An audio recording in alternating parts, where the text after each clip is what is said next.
Communiqué Radio Presse d'Elections Cameroun qui informe l'opinion publique nationale et internationale et que des individus mal intentionnés et dans l'optique de manipuler le fichier électoral à des fins inavouées diffusent sur les médias sociaux des données erronées sur les électeurs. Elecam tient à rappeler que la gestion du fichier électoral relève d'un processus rigoureux, encadré et sécurisé en conformité avec les textes en vigueur et les exigences de transparence.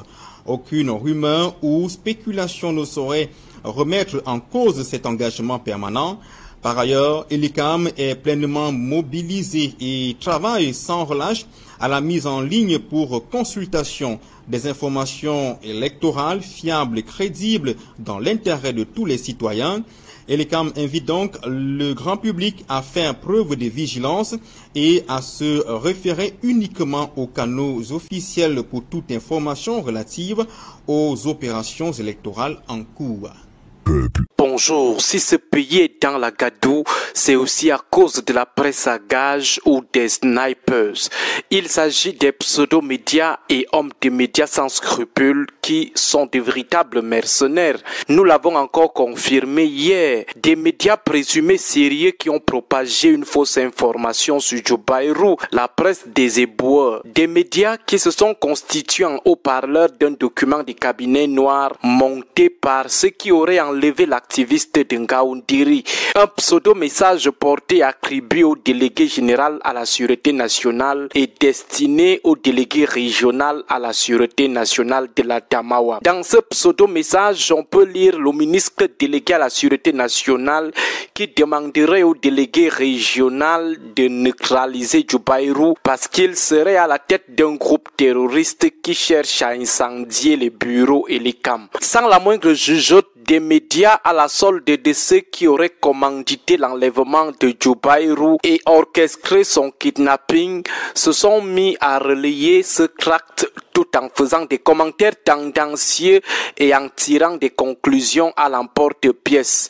Une façon pour ces médias de justifier l'enlèvement d'un citoyen, sa disparition depuis un mois, probablement détenu dans une chambre à torture, probablement en train de voir son corps décortiqué par les asticots.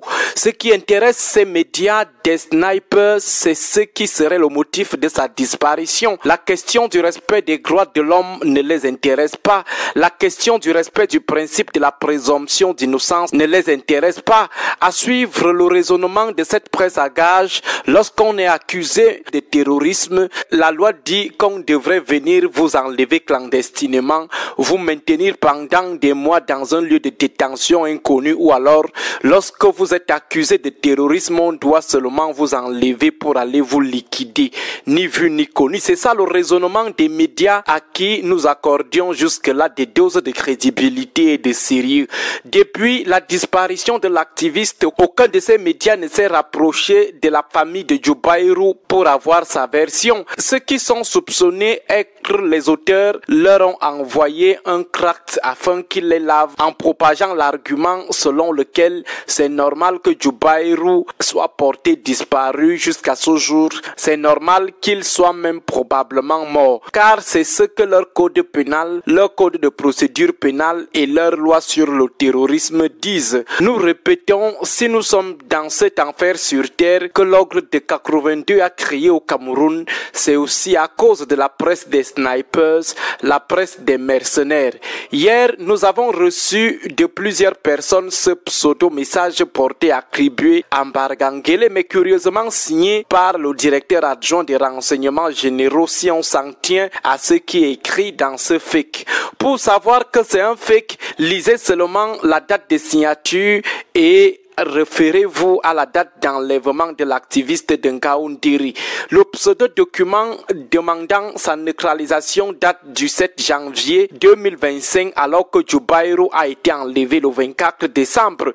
On ne peut pas quand même signer votre enlèvement le 7 janvier mais vous enlevez 2 semaines plus tôt. Du coup, ce grossier document mis en circulation par les présumés ravisseurs ou éboueurs de Joe Bayrou, écrété hier par plusieurs médias réquisitionné ne peut pas servir de cadre légal de l'arrestation de l'activiste. En plus, c'est lui qui est présenté comme le destinataire de cette demande de neutralisation de Djobaïrou, à savoir le délégué régional à la sûreté nationale de la Damawa, avait dit de sa propre bouche qu'il n'était ni de près ni de loin mêlé à cet enlèvement.